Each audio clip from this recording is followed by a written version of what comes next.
Welcome to the Unfinished Work Show. I am Mike Lake, in here with episode 8, Mental Warfare. Before I get into some things, I want to make sure that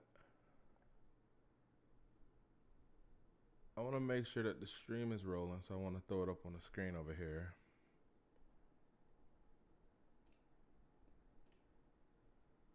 Anyway, how y'all doing this week?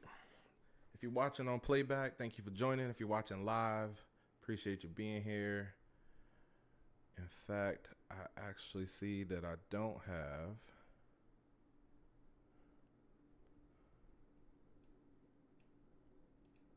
have the comment section, so I can't see what y'all saying, if y'all saying anything. But again, I appreciate you being here. Looking like the stream's rolling well. Here on this fine Thursday, June 22nd. In approximately, what I would say, about a week or two, week and a half or so, my birthday will be coming up. So some of that stuff we should be rolling out. I'm not sure what I'm doing. I know I got to work. But outside of work, I will be 38. So I'm sure we're going to be doing something that, to celebrate your boy. Because the work may not be done. There's a lot more to do, but there's also time for relaxing and celebration. And I feel like from July to July, a lot of strides was made this year. And my lady will be able to tell you, my friends and family will tell you. So we're going to celebrate. We're going to have a good time. Y'all can celebrate the country on the 4th if y'all want to. I'll still be celebrating me because that was the best day to happen ever, 7/3/85. So anyway, salute to me. I think we're going to go to that lagoon thing or something. I don't know. Hit me up if you want to hang. Let's get into this. Mental warfare. So this week's episode, following up after last week's, we were talking about comfort. Basically, you need struggle to change, and that comfort is killing you. This week, we're going to talk about the war that goes on in the space between your ears, as they say. That ever-present battle that continues day and night, whether you're awake, sleep, conscious, drunk, up, down, sober, whatever, with the things that happen inside your brain. Now, as depicted in the picture, there's always some type of turmoil. You have your creative side and let's see if I can get that back up. So you have your creative side and your logical side, and then in the foreground, you got a chess set. I did put this together. I'm actually kind of proud of it. But that's the battle. It's oftentimes your logic versus your creative, or sometimes it's your fears versus your goals, or whatever versus format that you want to put on it. It's happening whether you realize it or not. Now, throughout this episode, we're going to cover a few things to help you get a better glimpse of the war that's happening. And with any war, knowing what the area of operation is, or any battle, I would say, knowing what the area of operation is going to be the thing that helps you get a grasp on what you need to do to obtain success in said battle. Now, those are going to be the stakes. Then we're going to talk about the training, and we're going to finally finish with the battlefield itself. So with the stakes, you need to know what's at stake here, what's happening. What is even the battle? Are we having a Cold War? Is this a money thing? A battle, technological war? Are we having a actual physical war, or any version therein for you history buffs and warmongers? I don't know where that came from, but warmongers. In any case, you need to know what the stakes are, and then you need to be trained so you know what to do when you get into that battle. And then finally, knowing where you are and where you need to be on the battlefield could tell you what the next steps are to push you towards success. Military people, back me up. Paramilitary, police, and all that. Y'all tell me if I'm lying. Actually, that includes combat sports or anybody who's been in some type of versus situation. These are the things that you need to understand how to give yourself an advantage in order to help you win the war that you're trying to fight. First, before I get into that deeply, I want to say thank y'all for being here again. Please like and subscribe. Hit the like button for me. That does some good things in the algorithm, whether you understand it or not. I do. and I need you to tell YouTube that you like what's happening over here, so they can put me up in the searches, so more people can join us and give us some insight as to what they think they need, either that they can gain from me or that they could share with me or with y'all, to help them or help you finish your work. Subscriptions are cool. Turn that alert on. As one of one of my homies that reached out to me told me he was watching. I had no idea he was even watching, but he was, he subscribed. He got his alert bell on, so as soon as the stream goes up, he knows what's happening and that I'm here, because I am here weekly, but it's easy to forget. In fact, for a lot of the shows that I watch when I'm not doing this here stream, I myself have my alert bell on because it's easy to forget. We got a lot going on. We're out here working. We're out here doing our day job, but we're also doing our self-improvement work. And in between this and that, you might forget that Mike live streams at 7-ish p.m. On a Thursday. So help yourself out. Help me out. Hit the subscribe button. Hit the like button. And then when you're done watching this, hit share. Send it to somebody you think might need a little word of advice from an old soul such as myself. Salute to everybody that joined last week. The numbers were pretty good. I was actually surprised. My brother told me today, actually, that we had about 70 or so views, which isn't super duper duper crazy. But like I told y'all before, we're going to build this thing one person at a time, 1 week at a time. We're going to take our time and build it up. So when we're done with the work, it don't crash down. That we're not adding people to the circle.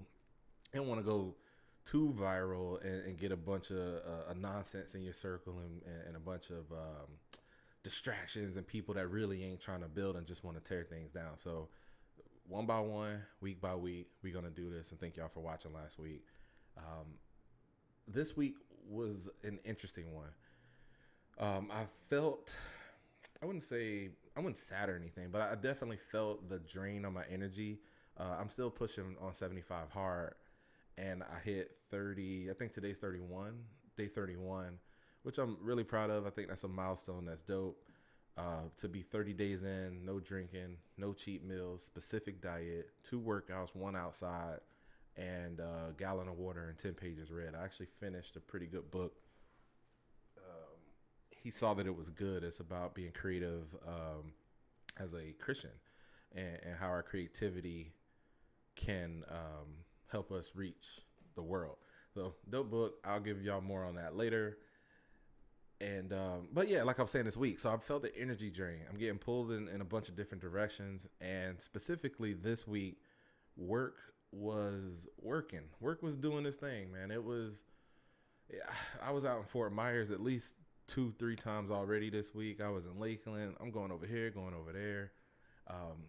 I'm streaming from Tampa, so Fort Myers is about 2 hours away, no traffic, about 2.5, 3 hours, depending on what's happening. And yeah, man, we're talking 3 a.m. wake ups, driving down there, working for 8 to 10 to 12 hours, driving back, and then still having to hit my 2 workouts, 45 minutes apiece.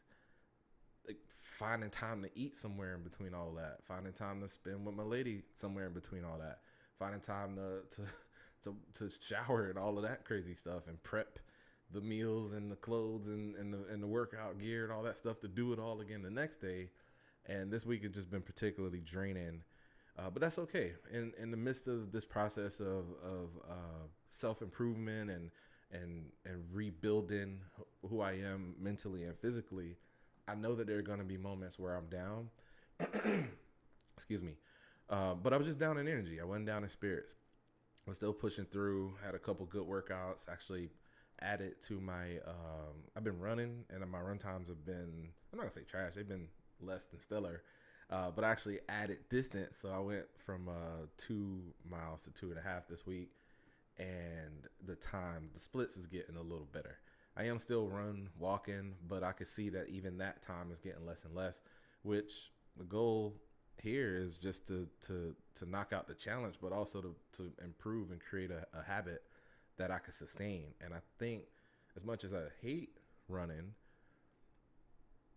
somebody said, I think it was David Goggins, discipline is doing the thing you don't want to do over and over and over again and building up a tolerance to it. And I think I'm going to keep running, which is crazy for me to say, but I'm out here. I was doing it. So anyway, that was this week. I did make some strides and some improvements. I definitely had some energy drain. I may want to look into some type of way to help myself with general energy, but I've been getting some good sleep and some good workouts in, so I'm gonna keep pushing.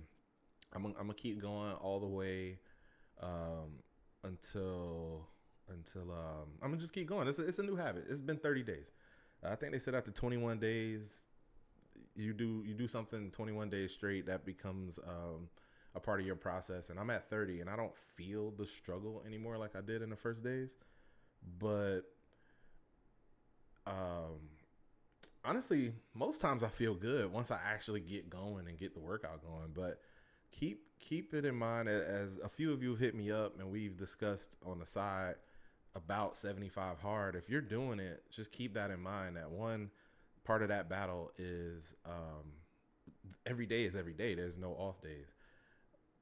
But the other part of that battle is finding the time in your schedule to do it, and the physicality that it takes to do it. Whatever your workouts are, whatever you choose to do. If anybody's curious, I've been mixing mine up somewhere between basketball and the Nike app and restorative stretching and this and that. I've been trying to different ways to do that, but I also been in the gym. I actually added weights this week. So I did two things. I added half a mile to my run, and I added weight training in the gym. And every day is a core day when you walk around with a gut like this. So every day I do core. Every day I try to do some form of cardio, and I added weights, and I'm adding time to my run. So trying to improve every day, day 31, and I think by the next time I see y'all, it'll be day 37 or so. I don't know. Y'all do your math. But let's get into this. Mental warfare. So your mind can tell you anything. I was thinking about this. It actually was on my mind last week when I was talking about inner monologue, that the way our minds work is interesting. That this thing is basically a computer, and your operating system is the thing that tells everything that's connected to your computer like what to do. And your brain is essentially an OS. So your OS operates in a way that you design it to. Well, God designed it, but in a way that you train it to operate. If you operate in negativity, you probably feel a lot of negativity. If you operate in positivity, same thing. If you tell yourself you can, you will. And if you tell yourself you can't, you won't. But we also could do other stuff with it. There's creative endeavors. There's art. There's pictures. There's movies. I saw a really good movie last week, 2 weeks ago, Spider-Man. I'm going to keep talking about it. I don't care. If you ain't seen it yet, Spider-Verse, Across the Spider-Verse, go see it. But we can be creative. We can invent these things. We can understand these concepts. We can read books. We can learn. We can talk and have discourse and debates and arguments. So all these different things that our brain can do. We can recreate environments, memories just from hearing a song, and it literally can transport yourself anywhere, either by sitting and focusing on it, or having some form of something transport you there, either seeing a video, picture, or something like that. You even see other people, and in that reflective image, you see yourself, and that's what gives you empathy. That empathy to see someone hurt and you could feel the hurt. That thing that makes you tear up when you see somebody happy and they succeed in something in a video. That thing that gets you mad when you see people do dumb stuff to people, and you feel like there's nothing you can do. Your brain controls all of that. That your eyes see it, your brain processes it, and then it feeds the information to the rest of your body to tell you what to do. But with that comes a heavy tax, not just on your body physiologically, but yourself consciously. All of the things that it can do, it has a major advantage against you in the ways that if you don't hone it, if you're not, even if you do hone it, sometimes it can get away from you, but your brain can tell you things that can make you feel differently than what's happening on the exterior. For example, it's like feeling like you're under attack because you're anxious, but nothing's happening. But because your brain is telling you that you're under attack, you may as well be under attack because that's what your brain thinks. if you, like I said earlier, if you think you're going to fail a task, if you're going into it with the mindset that, I'm going to not be able to do this, everything else in your body is going to follow that operating system and it's not going to succeed. If you succeed, it'd probably be by some form of luck or some other variable. But for the most part, the way you think dictates a lot of what happens around you. I think some people will call that energy or karma, the universe, whatever y'all want to call it. I think science will tell you your brain activates certain, not even just chemicals, it just activates certain levels within you. That's why people train. That's why you have mixed martial arts. That's why you have military training. That's why you have even education and practical training for, say, like doctors and people like that. Because at a point, you have to trick your brain into going beyond what it might want to do, such as tell you to stop when you think you're tired. You might be tired, but also you might be able to push a little further.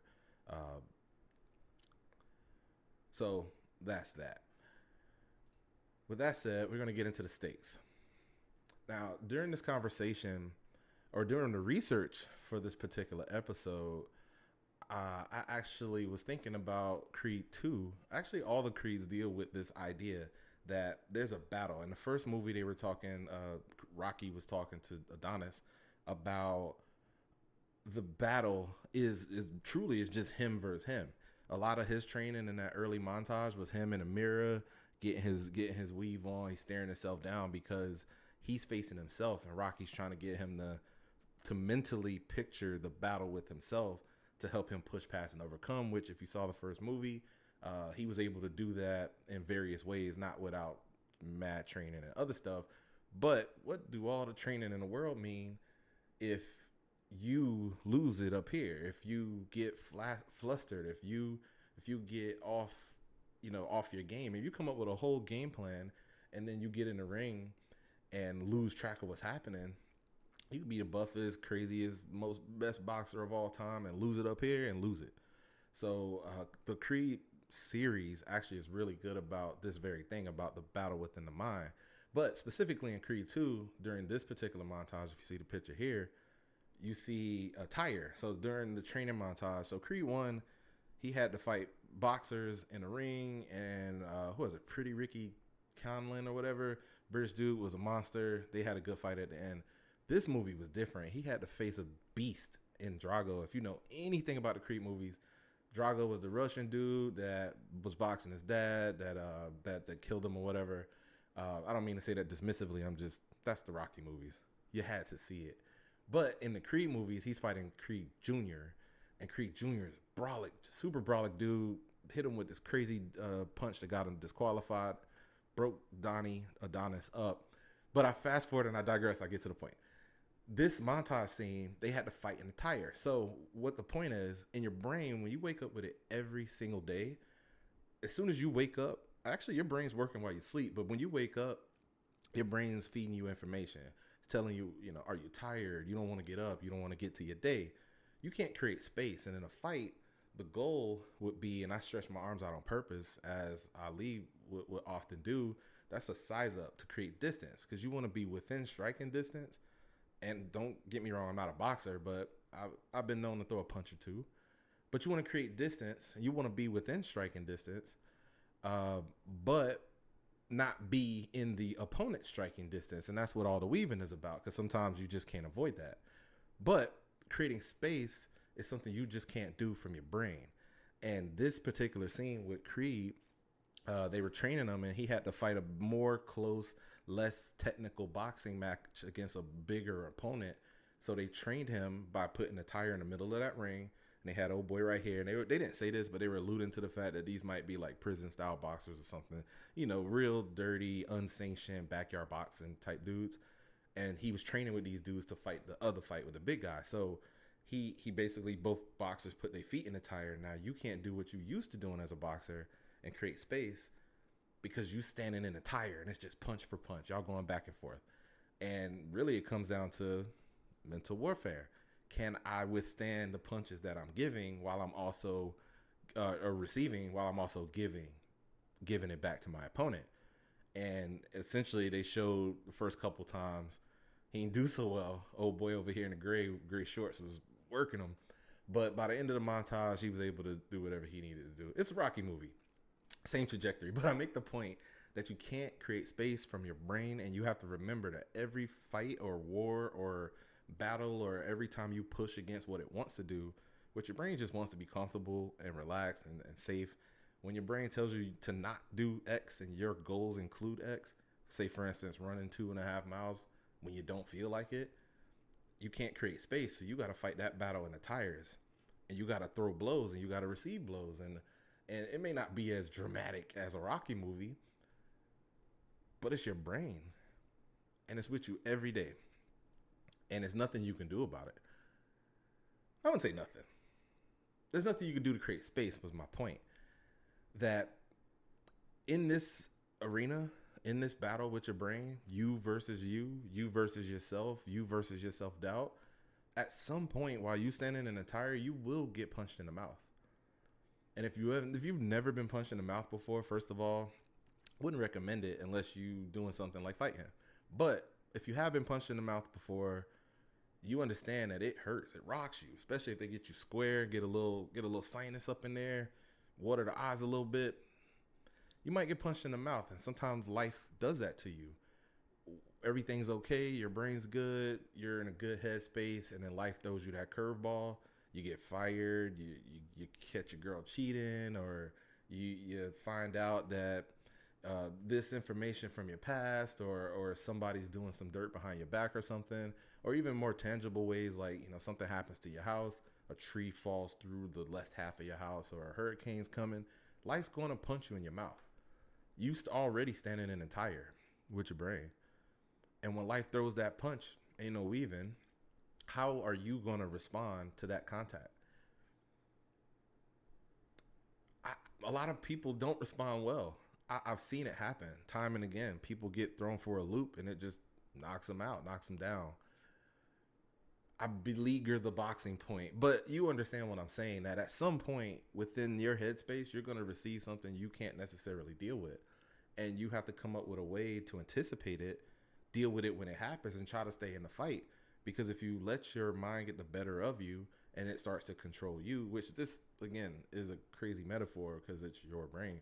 But if it's leading you down paths of comfort and missing your goals and missing your points and not achieving your best self or not pushing towards the thing that you want to do, ultimately you're going to end up in a depressed state because you aren't where you want to be, because you keep letting you self-sabotage yourself, because you're standing in a tire with yourself and you're losing the fight. I can't believe most people haven't been punched in the mouth. It's very weird. I don't say that to invite myself to be punched in the mouth. I'm non-violent. Everything, it's all love, and please don't come punch me. But if you do, I'm ready. Now, in this boxing arena, if you look here in the background, you see some people standing around, but Rocky's in the ring with them because this is training. But when it really does come down to the fight itself, you have a corner man. And pictured here is one of the greatest boxers of all time, or as far as record is concerned. Whether you like him or not, his record speaks for him, for itself, or for his career. But here you see a corner. You see a guy getting into the ring, probably finna do some work on his face. If it's needed, there's a guy talking in the corner. If you've seen any boxing movie, there's always somebody over there to, when it's time between rounds for you to go back to your corner. You sit down on your stool, you lean back, you get some water. They start, getting you ready for the next battle. There's somebody talking to you. Who's in your corner? Because everybody, all of us are fighting in the tires with our mind. But when you have a moment, when you are in a place of, or you have a moment of respite from that clash, who do you retreat back to? Is a person in your corner truly in your corner? Are they giving you good advice, like, keep your head off the boxing line, or make some distance, move your feet, that kind of stuff? Or to use actual life stuff, are they telling you good advice? Are they giving you good coping mechanisms? Are they providing you a listening ear to let you vent, and then pointing you back towards ultimately what you want to do. Who's your corner? I actually had to look this up because, like I said, I've never been a boxer. But in the corner, typically, there's going to be a couple of people. You're going to have the cut man to work on any cuts, to close you up, so the boxer can't attack that point and try to get you TKO'd on a judge's decision or on a doctor's stoppage. You have the Iceman. That's the person that's going to try to keep the swelling down because contusions turn into cuts, etc. Also bruises, But then you also have Stitch. If there's some open person, if something's open to get it closed, they're going to Vaseline it up. But the most important person, like I said, is a coach. It's usually the person that's talking to you. That's the person that's in your head. That's the person that's in your ear. That's the person that is there with you while you waging this war. And if on the one hand, you got a bad person in your corner, somebody who ain't themselves stable, somebody who ain't themselves engaged or focused on the goal that you want to hit or y'all want to hit if y'all are a team, I say get a new corner man. But you also have to consider that this coach this person is the person that usually is there while you're training. So they know the ins and outs. They know what you can and can't do. They know how to push you. They know how to speak power into what you're doing. And if if that person's a therapist, talk to your therapist. If that person's your spouse, please, spouses, be aware of your person's mentality, the wars that they wage in their head, because you're going to be the person they come back to. You're their island. You're their corner. You're the person that's going to keep them in the fight mentally, so they don't go out there and get knocked out by life because they off kilter. But there's money made here. He don't look too cut up or too bruised as usually he wasn't. But I'm sure the corner man was probably telling him he pretty or he got a lot of money or whatever Mayweather used to like to hear. I don't know. So next we're going to talk about the training. So what you can do with your brain and the battle in your mind is train yourself for what's to come. Understanding that in this fight,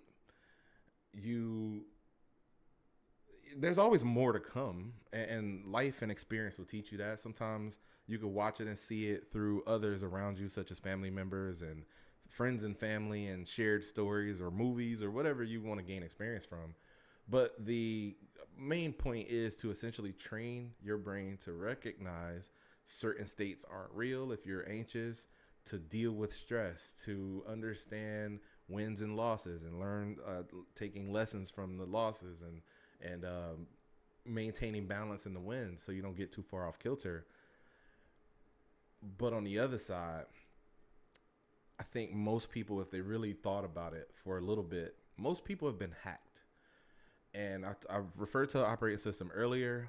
And when something's been hacked, the system's been accessed in a way and being utilized in a way that's not meant to, a lot of us has been hacked. That life or society, media, whatever you do, movies, music, all these things have taught us to search and seek comforts that are detrimental to our health. For example, I grew up as a gamer. Gaming culture is cool if done properly and with a certain schedule that doesn't distract you from your homework or whatever you're doing. But as an adult, a lot of times we may retreat here for escapism or rest, and a lot of gamers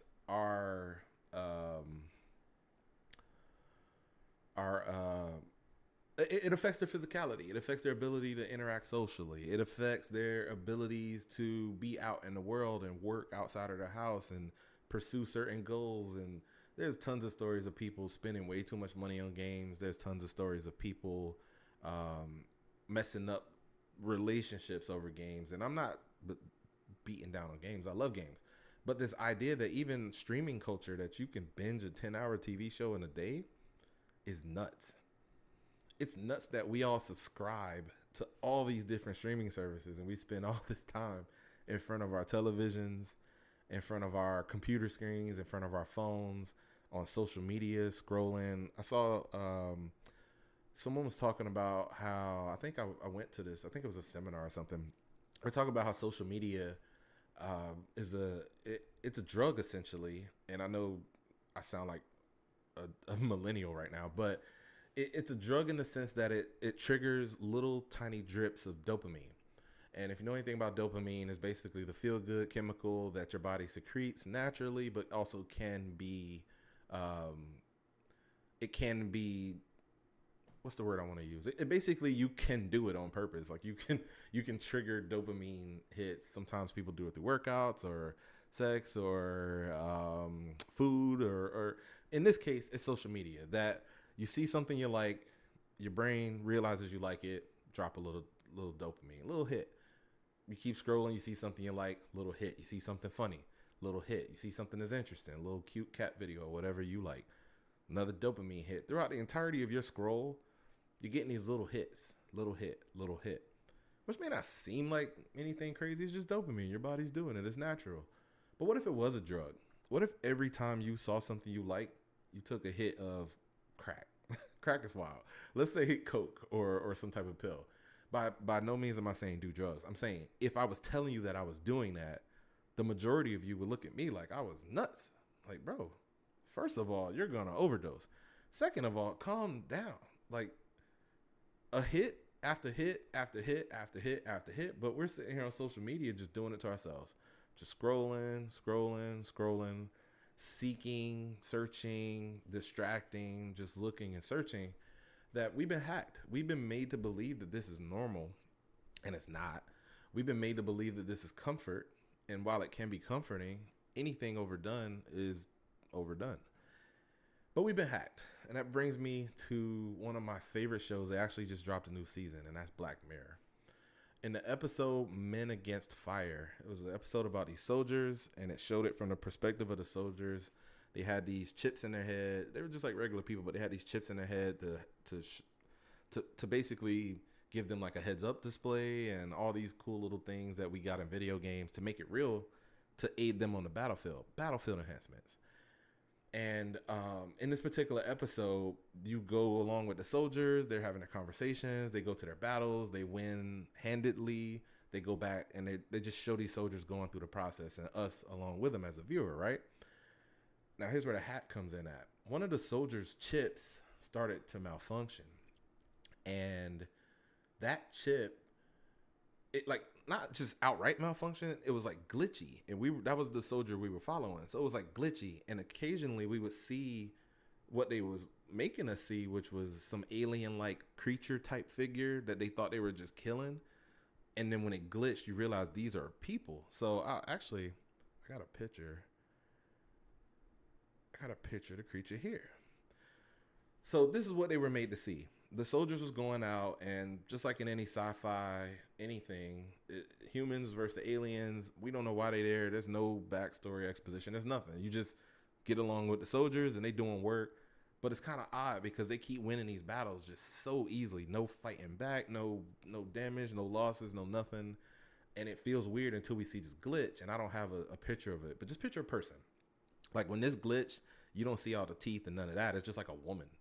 And she was like holding a child, and it's crazy. And Black Mirror is amazing at this technology is evil thing that it does. It's like a technological Twilight Zone. But this hack, like they hacked these soldiers' brains with battlefield enhancements to make them believe that these people needed to be exterminated, and they were sending them in to kill them because, like I said earlier, our brains control our empathy, and we see ourselves in people, and we couldn't just go out and massacre a bunch of people.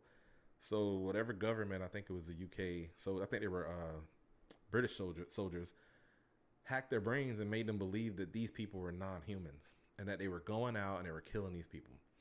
And they were basically slaughtering people, committing genocide, not realizing that's what they were doing. So their brains were hacked. And in a lot of ways, our brains are hacked. So we've been Black Mirrored. And we kind of did it to ourselves because we don't have any chips in our brains yet. But we are made to believe that certain things are good for us, that are right for us, that are comforting and relaxed. And they've put us in a state of being docile. That's why you still sitting on the couch. That's why if you look back and say, what have I done in 10 years? You've only gone to work and found some time on the weekends to do something for yourself. And then you get back to work because you've been commodified. And I say you, but we've been commodified. We commodified ourselves. We turned ourselves into the commodity that companies have even stopped selling things and start selling us subscriptions because we sign up for ourselves to be sold, our data to be sold, our information to be sold, but mostly for us to be just these docile, quiet creatures that go. Let me take this thing off the screen because it's kind of wild. But anyway, check out Black Mirror if you never did. But we've been made to be these docile creatures. We've been domesticated in an odd way that makes us believe that the things that we tell ourselves are okay when they're not healthy, which is why America leads the world in obesity. That these things are not okay. That somehow we're the greatest country, but we trail majority of other countries in all levels of education and et cetera, quality of life. I can go on and on and on. But this ain't an episode about America. This is about you. What are you telling yourself, or what are you allowing yourself to be told in an attempt to try to escape? We're always escaping. We're never here. We've been hacked. We're watching the world and we see it exactly as they want us to see it. And we don't do the thing that people used to do, which was tame the world and make it theirs. We don't look at the way things are anymore and say, I'd like to ... That's what creating a goal is about. It's about seeing how things are, seeing where you want to be, and then bridging the gap between where you are and where you want to be. But if you've been hacked, you're not even making the attempt at all. You're not running. You're not doing anything fitness related to stay healthy. That's why our medical system is all crazy. Our insurances are all just overpriced and under useful and all these crazy things because the commodity is us. We have been commodified. We're the cattle in this slaughter situation. And that's because we've been hacked. So stop tricking yourself into comfort spaces. I told you last week, seek struggle, seek challenge, seek things that make you want to do something, because as soon as you, the pursuit of a goal is a thing that actually gives you the proper dopamine, that the process of trying to get to that goal is better than even sometimes achieving it, because most times when you achieve a goal, you just have to turn around and create a new one and push it further. Most people will tell you once they hit a goal, like I want to hit a certain number on YouTube, and then you hit that number and it's like, oh, okay, I want to hit the next one. That's fleeting. Most people, I think, was it Jordan Peterson was talking about those that pursue these crazy goals or education goals in college, that by the time they graduate, most people fall into these odd states of depression and listlessness because they don't know what to do next, because the whole challenge was them trying to get that degree. Obviously, the next step is to get a job, but that once you do that, then what? You just work? Commodified cattle. That should have been an episode title. We've been pacified, man. We really gotta, for whatever it is for you, if you're comfortable and you're cool, do that. But I found in the, let's say 18 years of me raising my kid and co-parenting my kid,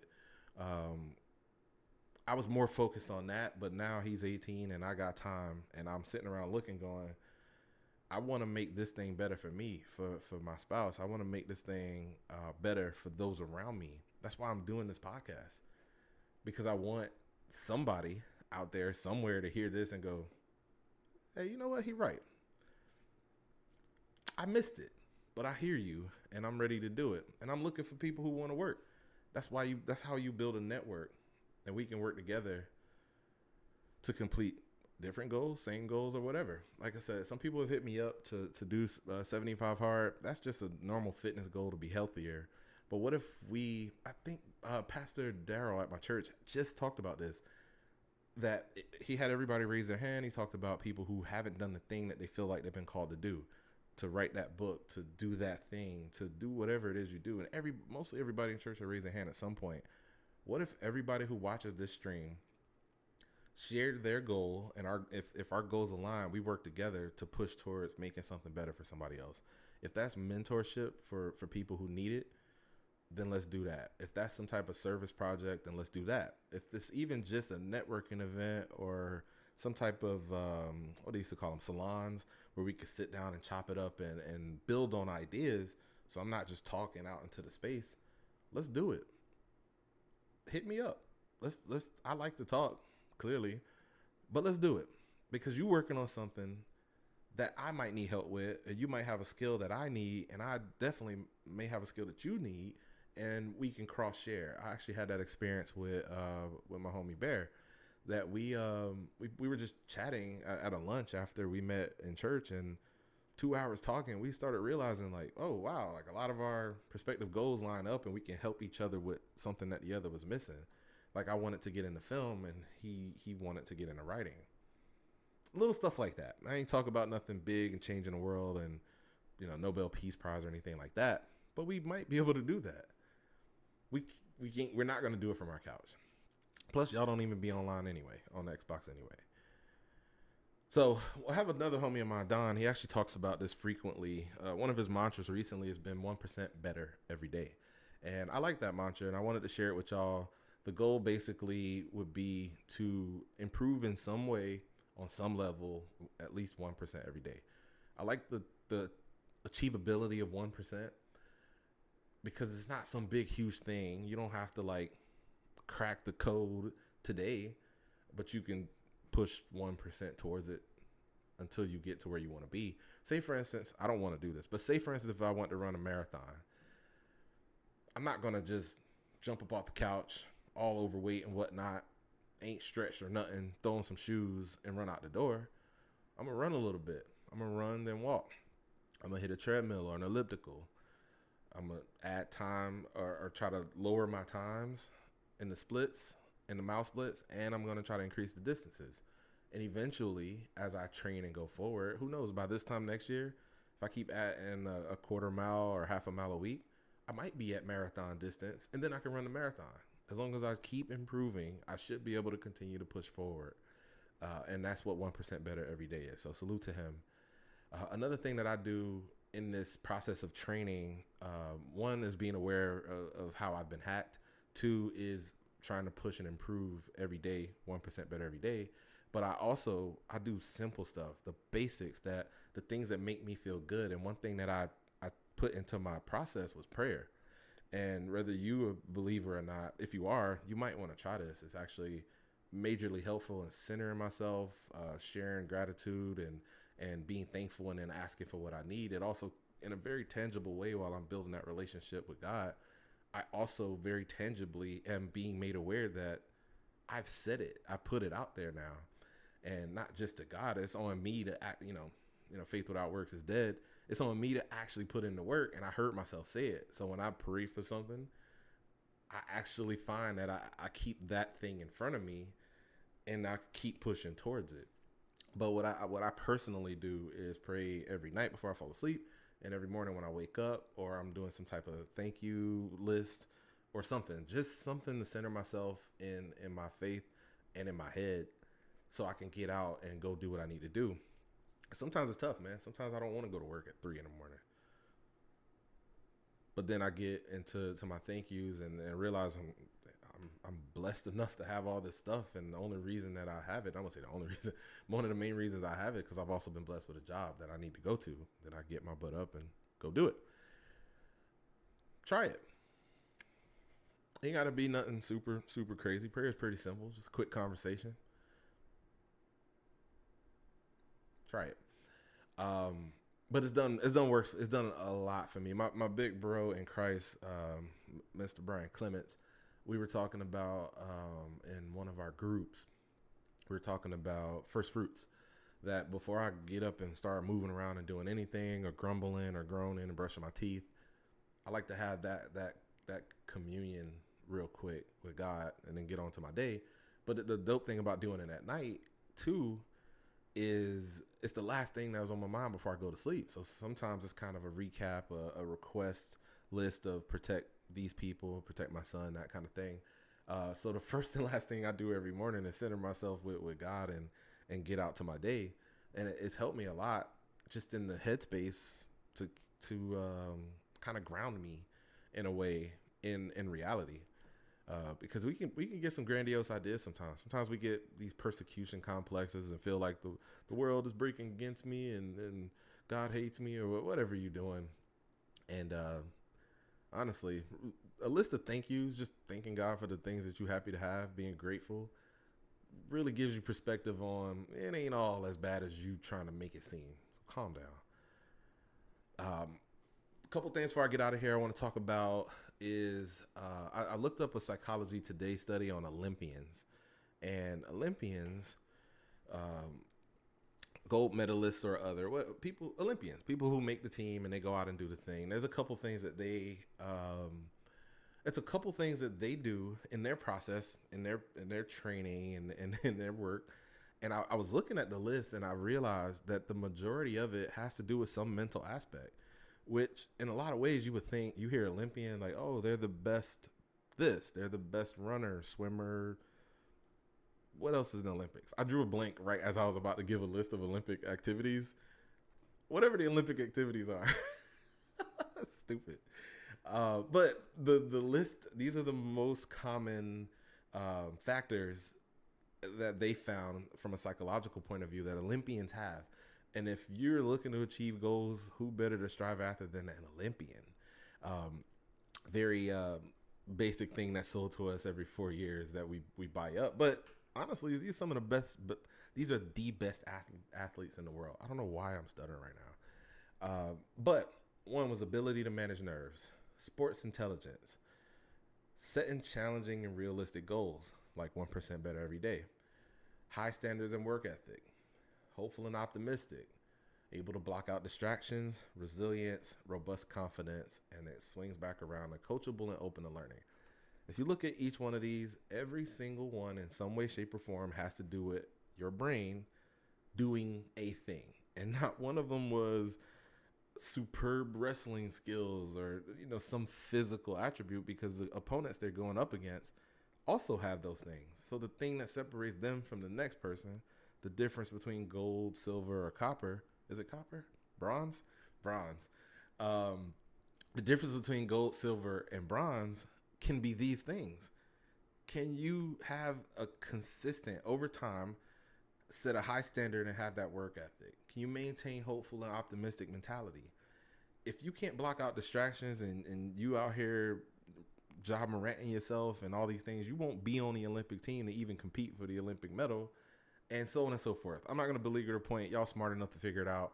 Every single one of these things Olympians have in common have to do with your brain and the battle in your brain and overcoming it, on top of the physicality and those other things. So keep that in mind as you set your goals and you look towards making yourself better.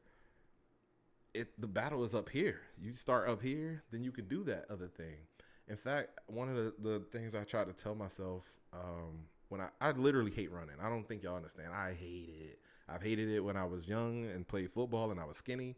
I hated running suicides and basketball. I hate running. But sometimes you have to do it. And I think it's called, what is it called?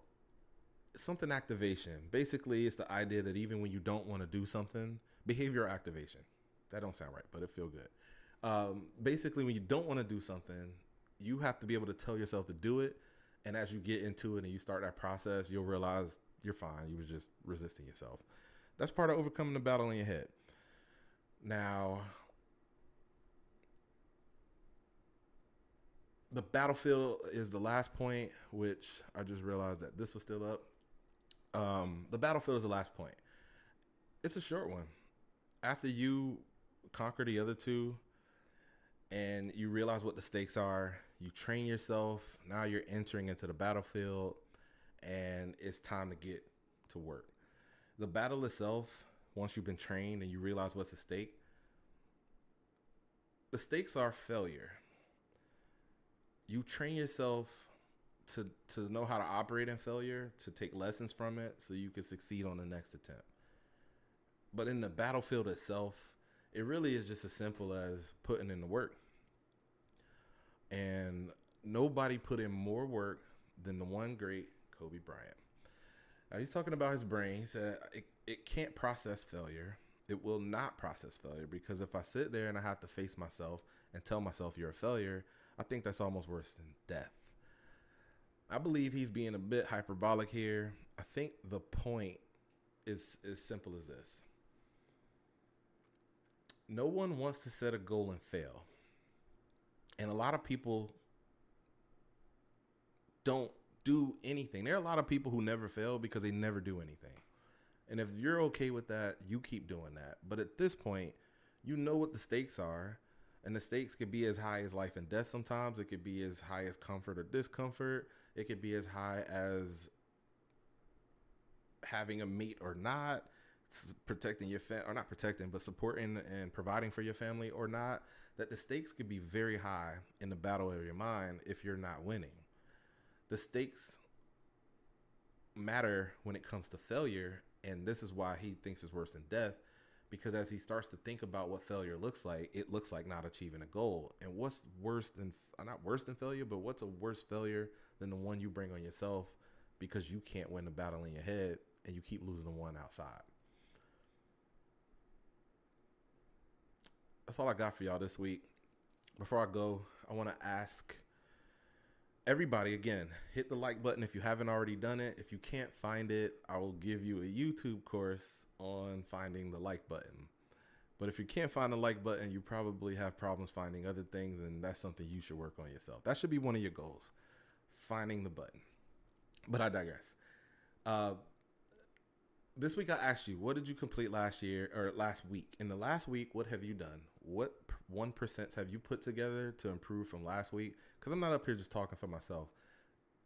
If you're still listening at this point, please comment right in this moment. I'll read every comment. What have you done to improve your situation from last week? I told you what I did. And then I want everybody, if you feel like you don't have time, which seems to be a big obstacle that most people share when they say they can or can't do something. If you think you don't have time, I don't remember where I read this, but I'm a learned man and it could have been from anywhere. I've seen someone basically say to write out a list of what you do moment to moment, from hour to hour, from 7 to 8 a.m. I did this, from 8 to 9 I did this. Track it in your phone and then look at it at the end of a day and tell yourself, or look at it and see if that's the day that you want to have.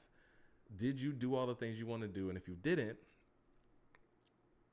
where are you wasting time? Because I think people would realize a lot more that they have more time in their day if they looked at it written out, rather than just thinking, well, I went to work and I did this. I'm sure there's some time in between here and there to either do some meal prep and make some better meals so you can eat better, to stretch and do some practice. Nobody, you don't have any excuse. Apple Fitness might cost, but the Nike app is literally free and it has a lot of training on there of all levels, including stretching, plyometrics, and this and that and the thirds. And it's 2023. You can Google anything. But I bet you have a lot more time in your day to improve in some way. I love how 75 Hard adds in the 10 pages a day, so it requires me to read every day. I did a lot of reading, Audible, as it is, but now with this challenge, I actually physically have to read. So I'm finding that I need to obtain books. I need to sit down and do it. And oftentimes at one point or another, either I read early in the day and at the end of the day, I'm chasing the water dragon, or I drink a lot of water during the day and I need to sit down and read before I go to sleep. But either way, I'm doing something to help improve myself. What are you doing? Where can you find time? Make your list, look at it, ask yourself, is this the day I want to have? And how many days have I had like this in a row? That's it. It's episode 8, Mental Warfare, Unfinished Work Show. Let's see if I can get this right this week. My creator's not done with me, and he's not done with you either. We got more work to do. I'll see y'all next week.